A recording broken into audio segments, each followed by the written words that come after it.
আসসালামু আলাইকুম। আরআর গার্ডেনে আপনাদের সকলকে স্বাগত।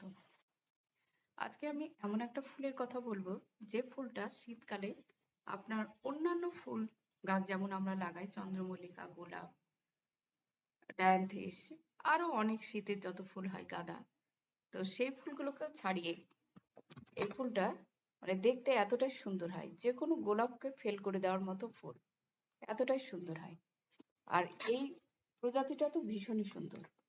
এই ফুলটার নাম হচ্ছে পয়েনসেটিয়াম। এটা শীতকালেই হয়ে থাকে আর এটা পুরো অন্যান্য সিজন জুড়ে পাতাবাহার গাছের মতোই থাকে। একবার পুরো গাছটা পুরো গ্রিন পাতাতে ভরপুর থাকে আর শীতকালে পাতার অংশটা ফুলের মতো দেখায়। তো এখানে আমি দুটো ভ্যারাইটি বলবো, এর অনেকগুলো কালারে পাওয়া যায়। তো আমি যেটা নার্সারি থেকে নিয়ে এসে লাগিয়েছিলাম সেটা কোঁচকানো কোঁচকানো অনেকটা গোলাপের মতো ফুল। গোলাপগুলো হাইব্রিড যে গোলাপগুলো থাকে তার থেকেও সাইজে বড় আর দেখতে খুব সুন্দর হয়। আর এইটা একটু পাতা সোজা সোজা, এটা জাস্ট পাতার উপর অংশটা কালার ধরে। এটা আমার প্রতিবেশীর গাছ, সেখান থেকে আমি একটা কাটিং নিয়ে এসে লাগিয়েছিলাম বর্ষাতে, প্রায় জুলাই আগস্টের দিকে লাগানো। তো এখন গাছটা চারা অবস্থাতেই আছে, মানে কেবলই ওর শেকড়টা আর কি গজিয়েছে, জাস্ট কাটিং লাগিয়ে দিলে হয়। তো আমি বলবো সব থেকে বেটার হচ্ছে বর্ষার সময় লাগানো। আর এটা আমি নিয়েছিলাম নার্সারি থেকে, এটা খুব রেয়ার, এই ভ্যারাইটিটা পাওয়া খুব যায় না। এই ভ্যারাইটিটা বেশি পাওয়া যায়, এগুলো অনেক কালারে হয়, বিভিন্ন কালারে হয়, সাদা, গোলাপি, লাল। আমি যখন এই ফুলটা পয়েনসেটিয়াটা কিনতে গেছিলাম, মানে আমার দেখতে ভালো লেগেছিল। অন্যান্য গাছগুলো দেখছিলাম পাতার মতো বেশ কালারফুল। তা আমি এই এখন আমার বাগানে যে গাছটা আছে, যে ভ্যারাইটিটা, এটা আমি নিতে চাইছিলাম না কোচকানো বলে। তো উনি বললেন এটা নিন, আপনার খুব ভালো ফুল হয়। পরে সত্যি বাগানে এটার বয়স 1 বছর হয়েছে।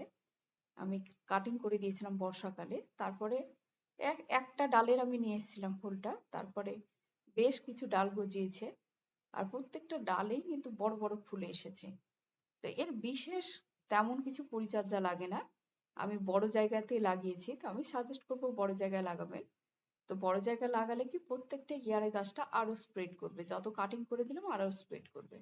আর একেবারে পরিচর্যার দরকার হয় না, টাইম মতো জল দিলেই হয়ে যায়। আর মানে এখানে লাগানো আছে ওলকপি, ধনে, এই জাতীয় গরমের সময় লাল শাক, কলমি শাক, এই শাকগুলো আপনারা লাগিয়ে দিতে পারেন।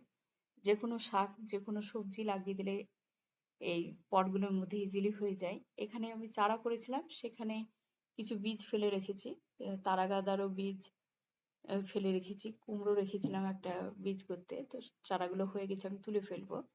যেহেতু এই গাছগুলো সেরকম যত্ন লাগে না, সেজন্য আপনারা অন্যান্য ফুলও এর সাথে লাগিয়ে দিতে পারেন বা শাকসবজিও লাগিয়ে দিতে পারবেন, অনায়াসে হয়ে যায়। তো শাকসবজি যখন লাগাই তখন কিছুটা লিকুইড বা এমনি ফার্টিলাইজার গুলো ইউজ করি। তার ফলে গাছটা সেখান থেকে কিছু খাবার পেয়েছে, অনেকটা স্প্রেড করে গেছে। আর আরো অনেক বেশি ডাল ছিল। পাখিতে মানে ডালগুলো এতটা নরম যে হাওয়াতে দুলে গেলে বেশি, বা পাখি পাখি আসে বাগানে, তখন এডাল সেডাল করে যখন পাখিগুলো ঘুরে বেড়ায় তখন ব্রাঞ্চেস গুলো ভেঙে যায়। এরকম আর বেশ 3খানা ব্রাঞ্চেস ভেঙে গেছে। আর ফুলগুলো এত ওয়েটি হয়, অনেকটা ফুল, মোটা মোটা ফুল, তার ফলে চট করে ভেঙে যায়। তো আপনারা একটু বেঁধে দেওয়ার চেষ্টা করবেন, তাহলে ফুলটা ঠিক থাকবে। এই প্রজাতিটা আমি যেটা লাগিয়েছি সেটা ভেঙে যাওয়ার ভয় থাকে। আর যেটা পুরো মাথার উপরে চাপড়া পাতা, সেগুলো তো পাতার মতোই থাকে, জাস্ট উপরটা কালারফুল হয়, সেটা এখানে ভেঙে যাওয়ার ভয় থাকে না। আর যেটা থোকা ফুলের মতো সেটা ভেঙে যাওয়ার ভয় থাকে। তো একটু বেটার হচ্ছে যে কোনো ডাল দিয়ে, স্টিক দিয়ে ওটাকে বেঁধে দিলে ভালো হয়। আর আপনারা খোল জাল ইউজ করতে পারেন। আহ, বর্ষার বর্ষার মুহূর্তে কাটিং করে দিতে হবে আর মাঝে মাঝে পাতলা খোল জাল ইউজ করতে হবে, আর এটা ফুল সানলাইটে রাখতে হবে, তাহলেই দেখবেন প্রচুর ফুল আসবে। তো এইভাবে এই গাছগুলো আপনি গার্ডেনে রেখে গার্ডেনের সৌন্দর্য বাড়াতে পারেন। তো এই গাছটা না থাকলে অবশ্যই অ্যাড করবেন। তো এখানেই শেষ করছি। সুস্থ থাকুন, ভালো থাকুন। পরবর্তী ভিডিওতে আবার আপনাদের সাথে দেখা হয়ে যাবে ইনশাআল্লাহ।